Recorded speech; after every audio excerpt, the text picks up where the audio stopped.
Hey guys, so if you watched one of my recent videos, I talked about how I really wasn't crazy about seeing the Solo movie, that I really didn't have a huge desire to see it, but I ended up seeing it anyways, so I decided to make a review video for the Solo film. If you haven't watched this film and you don't want any spoilers, then don't watch this video. I'm also going to talk about a major spoiler in the film that was so amazing. So I'm gonna go ahead and dive in. So firstly, I didn't think the film was a bad film. I actually liked it more than I thought I was going to. It wasn't on the same level as a Star Wars film in the main franchise, but I wasn't going into the Solo movie, thinking it was going to be on that scale. I personally liked the Solo film more than I liked Rogue One. So I liked how Han and Chewie met. I thought the scene where Han was speaking in the language of a Wookiee was hysterical. I liked the interactions between Han and Lando. I liked the gambling scenes. I liked how they portrayed how Han got the Falcon. I liked how Lando couldn't get Han's name right. I liked how he called him Hen in the beginning. I thought that was funny. I loved the scene when Lando said, "I hate you," and Han said, "I know." That was so hilarious because that was a direct reference of Han and Leia from The Empire Strikes Back. I didn't think the actor who played Han did a bad job. I thought he was fine. I didn't think he did a bad job playing Han Solo. One of the things I enjoyed about the movie was that they had the classic Star Wars intro where it says, "In a galaxy far, far away." I liked that. They didn't have that in Rogue One, and I wasn't thinking that they were going to have any kind of Star Wars intro like that at all in this film. There were a ton of Easter eggs in the Solo film. They showed Han's dice. They showed the mask that Lando uses in the Return of the Jedi. One of my favorite Easter eggs in this movie was the mention of Aurora Singh. I geeked out when I heard that, and I was like, oh my gosh, they're talking about Aurora Singh. She's been a popular character in the expanded universe, and she was on Clone Wars, so it was so awesome for them to bring her up in this movie. I liked how Tatooine was mentioned. Other Easter eggs I enjoyed. I love the fact that we got to see the Pikes. We have only seen them in Clone Wars, and we never have been able to see them in any kind of live action form until the Solo film. And when I saw them on screen, I was like, oh my gosh, it's the Pikes.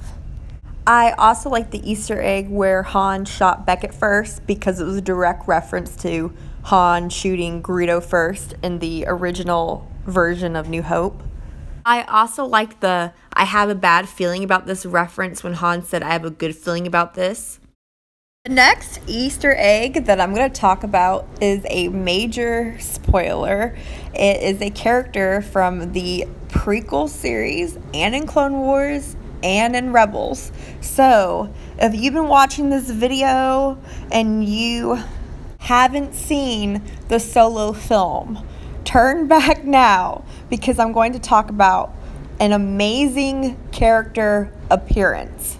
I was so shocked that they had Darth Maul in the Han Solo film. I never ever would have guessed that Darth Maul was going to appear in a Han Solo movie, or that he was going to appear in any other live action movies besides Phantom Menace. My brother had told me about how the characters from Phantom Menace, like the thugs, were going to be in the Han Solo film. But I was not expecting a big character from the prequels to be in the Han Solo movie, or a big character from the expanded universe in general. Because Darth Maul is a popular character in the expanded universe. He has a lot of storylines in Clone Wars. He had a lot of storylines on Star Wars Rebels. I also thought it was great because it was classic Star Wars fashion.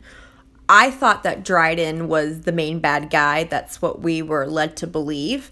And it turned out he wasn't the guy who was behind everything. It was Darth Maul, which is a theme that has been used in Star Wars, especially with the prequels. The prequels, the heroes were chasing the Sith lackeys like Dooku and Grievous, but they kept missing the big picture, and it was Palpatine who was behind it. So I love the fact that they use that similar theme with this movie, that we thought it was Dryden, but there's always somebody behind the scenes who's actually the big bad guy. I remember watching the scenes of Dryden, and I thought, he looks kind of Sith-esque. Like, he would serve Darth Vader or somebody like that. And when Kira was contacting Darth Maul, I thought at first it was Palpatine that she was contacting.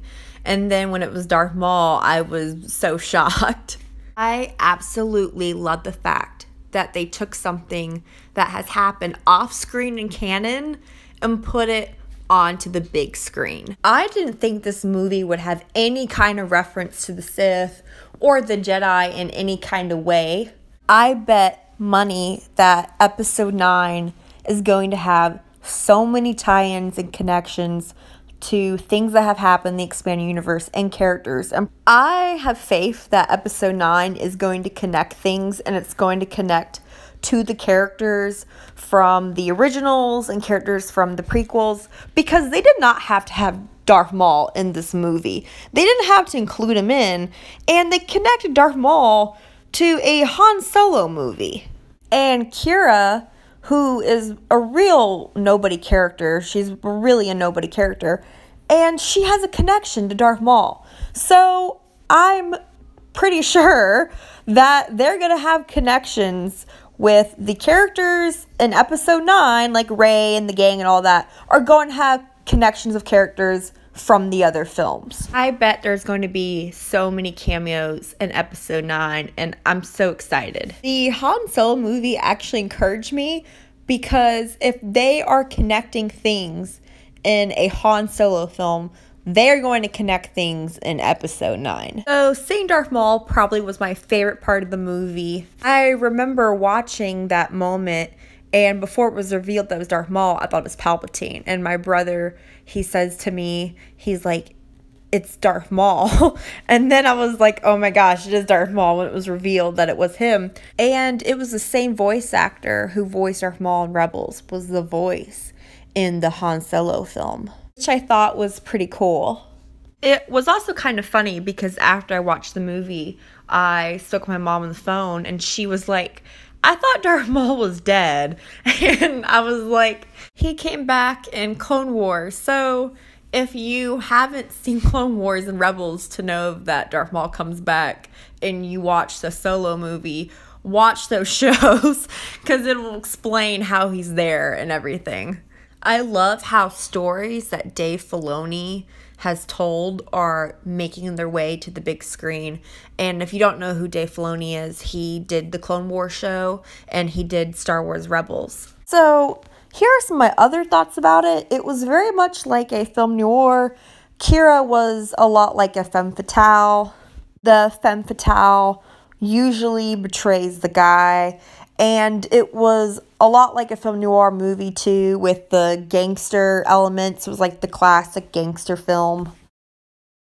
I didn't like seeing Han have feelings for someone else who wasn't Leia, but she ended up betraying him, Kira did, but I was really glad though that he didn't call her sweetheart. I was kind of afraid that he was gonna call her that. I was so happy that that was reserved only for Leia, because Han and Leia are such an iconic romance.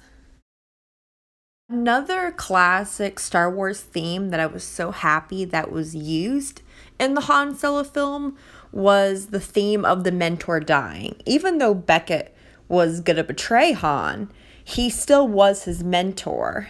Something that I thought was interesting was that Han killed Beckett, and Beckett was the closest thing to a father for Han. And Kylo ends up killing Han, his father. So it was this great repeating of the Star Wars theme. Star Wars uses a lot of the same themes and storylines, and that's one of the things I love about it, is it's a lot of repetition. I actually thought that there were a lot of parallels between Han and Kylo in this film, and I believe that was done on purpose. I've said this before in my other videos, how I've thought that Kylo is a lot like Han, he just has the Force. And Snoke says it in The Last Jedi. He says, you have too much of your father's heart in you. And I felt like that this movie was playing into that again with the parallels between Han and Kylo. Also, during the scene when Han and Lando are talking about their parents, it sounded like Han really wasn't close with his father and had a better relationship with his mother than he did with his father. And that's with Kylo. Kylo didn't have a good relationship with Han, and I assume he had a better relationship with Leia. I also thought that it was interesting that Lando had a better relationship with his mother than his father. I guess there's a lot of dad problems in Star Wars. It makes me wonder if Lando is going to be in Episode 9, and I really, really want to see Lando in Episode 9, and I've talked about that in my other videos. I liked L3. I thought she was hilarious, and I got a lot of vibes from the Clone Wars because there was a heavy presence of the droids in the Clone Wars, and so I kind of got some vibes from that when I was watching L3. So overall, it's not a bad film. There were a couple parts that I thought were a little bit slow, and this is just a personal thing for me. I didn't think the movie had enough color, and it was the same thing with Rogue One with that too. I felt like it was a lot of dark lighting the whole time. And there are places in the main Star Wars films where it's mostly dark lighting or it looks grim, but there's usually other planets that have a lot of color and it feels like you're being taken to another world, and that's one of the things that I enjoy about Star Wars. So overall, it's not a bad film. I enjoyed it more, like I said before, than Rogue One. I thought there were a lot of good Easter eggs, a lot of good references, a lot of good tie-ins, and it makes me very excited for the future of Star Wars, that they're going to keep connecting everything together. So thank you guys so much for watching. If you guys enjoyed this video, please give it a big thumbs up, please like it, and please subscribe. Please hit that notification bell to get notifications. What did you guys like about the Han Solo film? Were there any moments in the movie that you enjoyed? What did you guys think of that Darth Maul cameo? Please let me know what you think in the comment section below. I would love to hear from you guys. In other Star Wars movie news, I have heard that the director who directed Logan is in talks of directing and writing the Boba Fett movie. I'm so excited. Love Boba Fett. I've been wanting to see a Boba Fett movie, and I think the director who directed Logan is such a great choice to direct and write for Boba Fett. I also heard that there is more development going on with the Obi-Wan movie. I'm so excited. Anyways, thanks again guys for watching, and I will see y'all next time. And remember, may the Force be with you.